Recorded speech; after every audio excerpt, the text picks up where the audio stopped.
हे हरि मैं जैसो तैसो तेरा। हरे कृष्ण। हे हरि मैं जैसा हूँ बस तेरा हूँ, तुम मेरे हो, मैं जैसा हूँ बस तेरा ही हूँ। इसी एक पंक्ति को अपने हृदय में लगाए, अपनी प्रीति हृदय में बस ईश्वर की प्रीति बिठाए। एक चर्मकार भक्त ने किस प्रकार श्री हरि को पा लिया, किस प्रकार श्री हरि के संग उनके निज सेवा निज धाम को गया। बड़ा ही प्रेरक प्रसंग है, जिससे हम जानेंगे कि ईश्वर किसी कुल धर्म जाति पाति पवित्र अपवित्र कुछ नहीं जानते। ईश्वर जानते हैं तो केवल हमारे हृदय का प्रेम।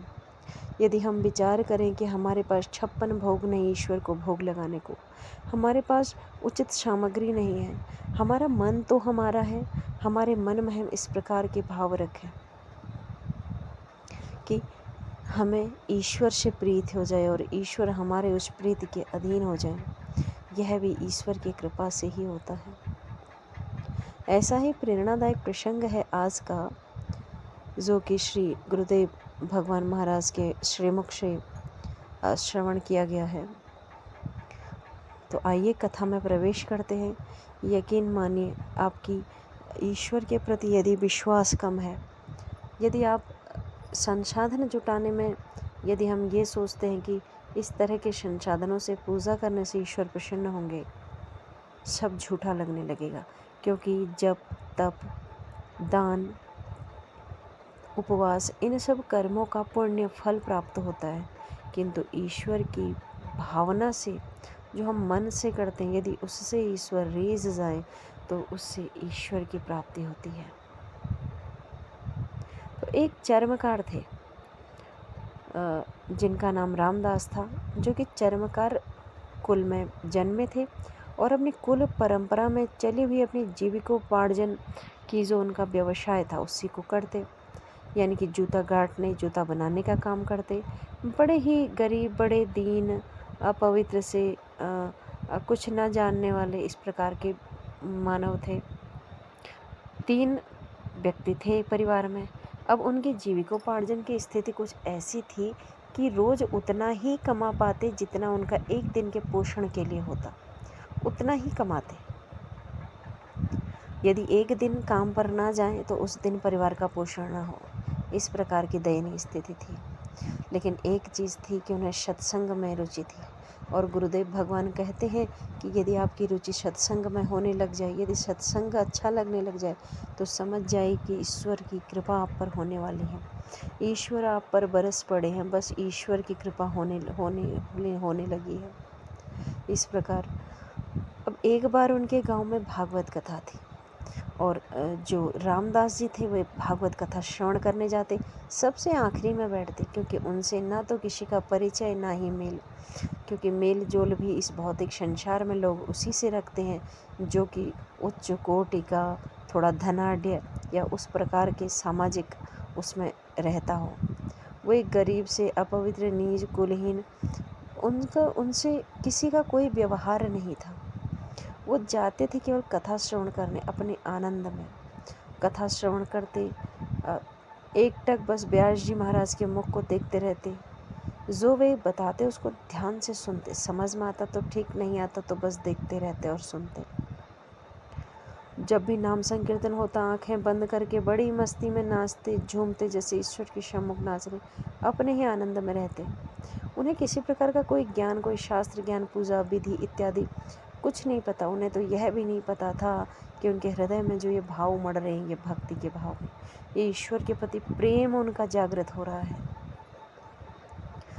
उनमें इतना भी साहस नहीं था कि जाके व्यास जी महाराज से हाथ जोड़ें, उनसे और चर्चा के विषय में पूछें या दीक्षा ले सकें किसी, क्योंकि सामाजिक जो व्यवस्था बनी होती है उसमें वे उस कुल के नहीं आते, किंतु हृदय से वैष्णव थे। तो इस प्रकार की उनकी जो मनस्थिति थी वो थी। अब उन्होंने यहाँ सत्संग में बस एक पंक्ति उनके पल्ले पड़ी, शास्त्र सम्मत पूजा विधि सब कुछ उनका इसी पंक्ति में था। पंक्ति थी, हे हरि मैं जैसो तैसो तेरो, हे हरि मैं जैसो तैसो तेरो। दोनों हाथ ऊपर कर, आंखें मूंद कर, आंखों से अश्रु निकलते और जोर जोर से गाते, हे हरि मैं जैसो तैसो तेरो, हे हरि मैं जैसो तैसो तेरो। फिर अपना कार्य करते और यही गुनगुनाते रहते, कृष्ण गोविंद कृष्ण गोविंद कृष्ण गोविंद कृष्ण गोविंद, हे हरि मैं जैसो तैसो तेरो।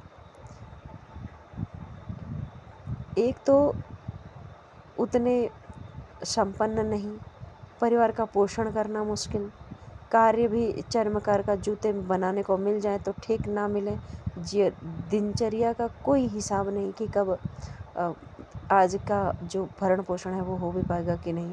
और इसमें उन्हें एक और बीमारी लग गई कि अब तो अपनी सुध में ही नहीं रहते, जब भाव विभोर हो जाते, आँखों से अश्रु छलकते, दोनों हाथ ऊपर कर जोर जोर से गाते, हे हरि में जैसो तैसो तेरो, हे हरि में जैसो तैसो तेरो। अच्छा, ईश्वर की लीला भी बड़ी अपरंपार है और हमारे लीलाधारी तो हैं ही गजब के लीलाधारी। एक बार क्या हुआ, उसी गांव में एक धनाढ़ भक्त परिवार था जिनके घर में निज ठाकुर शालिग्राम जी भगवान विराजमान थे। अच्छा, उनका जो निज मंदिर था, क्योंकि वे काफ़ी धनाढ़ और संपन्न थे, तो प्रभु का सिंहासन स्वर्ण का, स्वर्ण के आभूषण इत्यादि थे। तो वहाँ पर एक बार चोरों की एक मंडली ने डाका डाला। उनका जो शालिग्राम भगवान जी का जो सिंहासन था उसे शालिग्राम भगवान जी के विग्रह समेत उठा लाए। जब उनका बंटवारा हुआ तो एक चोर के हिस्से में वह सिंहासन और उसमें बैठे शालिग्राम जी भी आए। अब जो सिंहासन था वह स्वर्ण का था, उसे तो बेच दिया। अब भला उस पत्थर का क्या करें, क्योंकि उसे भी यह ज्ञात नहीं था कि यह भगवान का विग्रह है, यह स्वयं भगवान श्री हरि हैं। इसमें उसकी नज़र बाज़ार में, क्योंकि वह स्वर्ण बेचने के लिए गया था, स्वर्ण तो बेच चुका था, अब उसकी नज़र रामदास पर पड़ी। रामदास पत्थर पर अपना जो औजार था काटने का, जूती सिलने का, चर्म काटने का, उसको घस के अपनी धार बना रहे थे। तो उसने सोचा कि क्यों ना इस पत्थर को इसको दे दूं, मेरे तो किसी काम का नहीं है। और गए रामदास जी के पास और बोलने लगे कि यह पत्थर जो है मैं तुम्हें दे दूंगा, यह बहुत चिकना पत्थर है, तुम्हारे काम का है, तुम इस पे अपने हथियार जो है घस के तेज कर सकते हो, किंतु तुम मुझे इसके बदले में एक जोड़ी जूते बना के दे दो। ठीक है, रामदास जी मान गए। अब रामदास जी उस शालिग्राम भगवान के पत्थर पर अपने औजारों को घसकर उनकी धार बनाते। अब औजारों पे धार किस प्रकार लगाते, अपने दोनों पैरों के मध्य उन्हें दबाकर फिर दोनों हाथों से जोर लगाकर। तो यही क्रम चलता रहा और वो ऐसी धार लगाते और गाते, हे हरि में जैसो तैसो तेरो, हे हरि में जैसो तैसो तेरो, कृष्ण गोविंद कृष्ण गोविंद। दिन भर जिह्वा पर यही नाम रहता, बस और कुछ नहीं। अब एक बार एक प्रकांड पंडित जी जो है उनके पास अपनी पादुका बनाने के लिए आए। उन्होंने देखा कि चक्र पद्म से अंकित यह शालिग्राम भगवान का पत्थर, और किस प्रकार इस मूर्ख ने अपने पैरों के नीचे दबाकर इस प्रकार प्रभु का अपमान कर रहा है, ये प्रभु के साथ क्या कर रहा है। तो उन पंडित जी ने सोचा कि इसे बता के भी क्या ही फायदा कि ये भगवान श्री हरि हैं। तो उन्होंने कहा पंडित जी ने कि यह पत्थर जो है उन्हें चाहिए, उनके काम का है, उन्हें दे दे, और इसके बदले में जितना मर्जी धन ले लें वह उसे पर्याप्त धन देंगे। अब रामदास जी थे चर्मकार, किंतु हृदय से वैष्णव थे। तो उन्होंने कहा कि हे भगवान, मैंने ना तो इसे किसी मोल में खरीदा है और ना ही इसे बेचना है। यदि ये आपके काम का है तो आप इसे ले जाएं।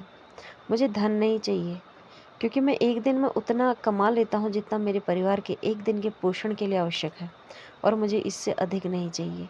मुझे डर है कि कहीं इससे अधिक धन मेरे पास आ गया तो कहीं मेरे को धन का घमंड ना हो जाए, कहीं मैं इस अभिमान में अपने प्रभु को याद करना ना छोड़ दूँ, कहीं मैं प्रभु से दूर ना चला जाऊँ। देखिए, जो भक्त होते हैं ना, वही विरह को भी जो है कहते हैं ना कि मतलब विरह में भी उन्हें सुख होता है।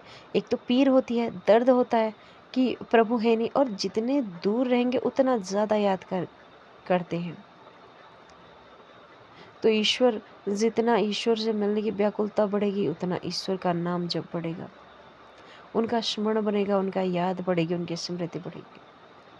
तो इस प्रकार कहकर उन विग्रह शालिग्राम भगवान के पत्थर को जो है पंडित जी को दे दिया।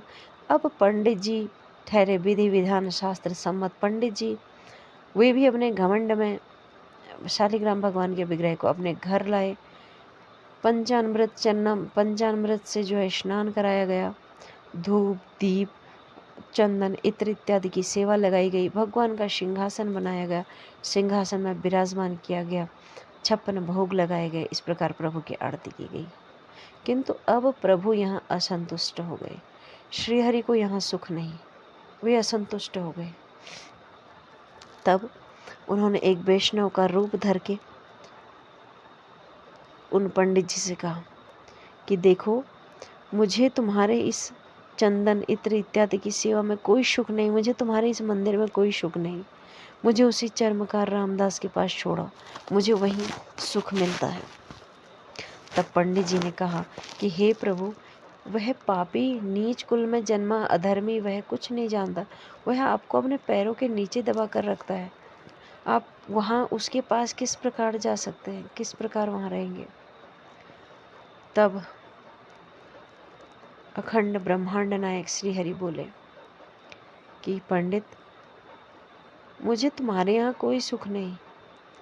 जब वह मुझे अपने दोनों पैरों के मध्य में कस कर दबाता है, अपने संपूर्ण शरीर का भार मेरे ऊपर डालता है, मुझे ऐसा लगता है कि उसका संपूर्ण समर्पण मेरे लिए है।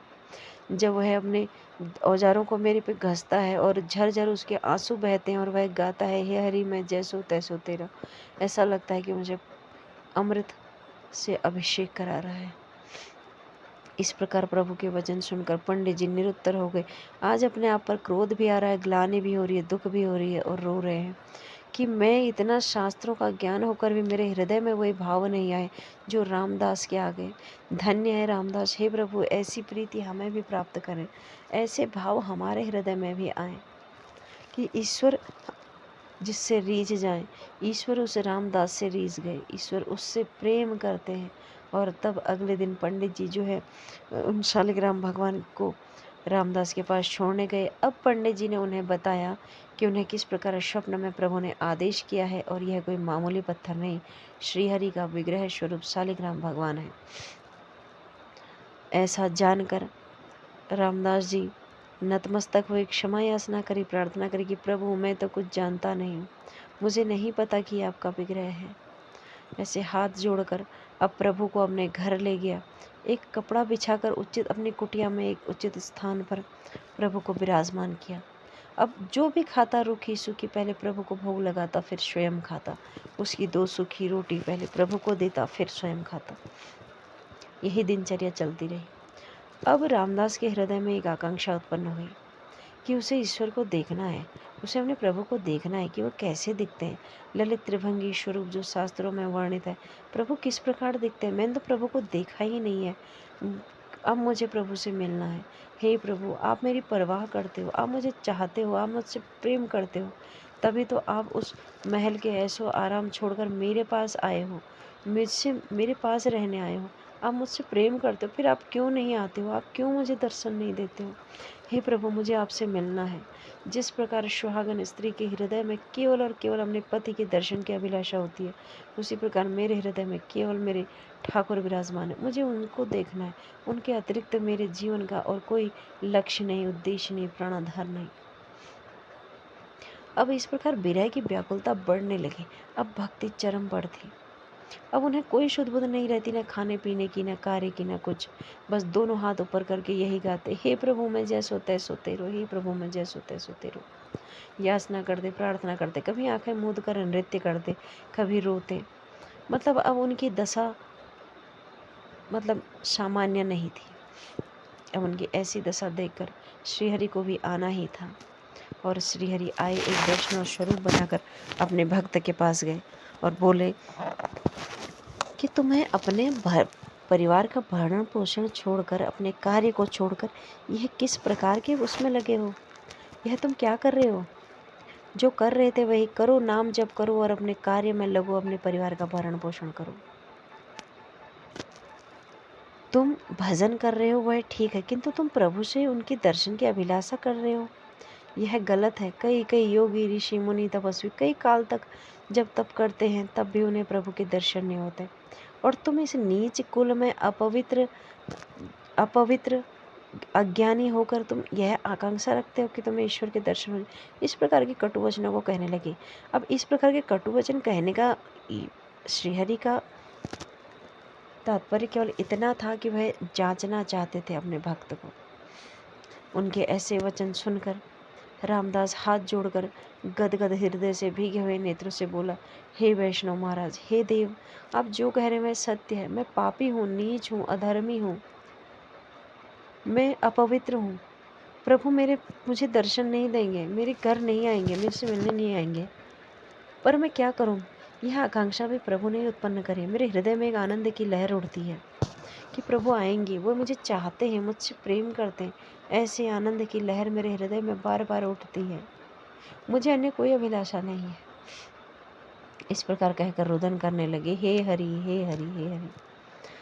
इतने में ही एक प्रकाश प्रज्वलित हुआ और एक मधुर सी आवाज़, मीठी सी मुस्कान के साथ जगमगाता हुआ चेहरा, तब प्रभु अपने ललित त्रिभंगी स्वरूप में प्रकट हुए और रामदास को उठाया। बोले, रामदास, मैं यहीं हूँ तुम्हारे पास। तुम मेरे इतने प्रेम करते हो, मुझे तो आना ही था।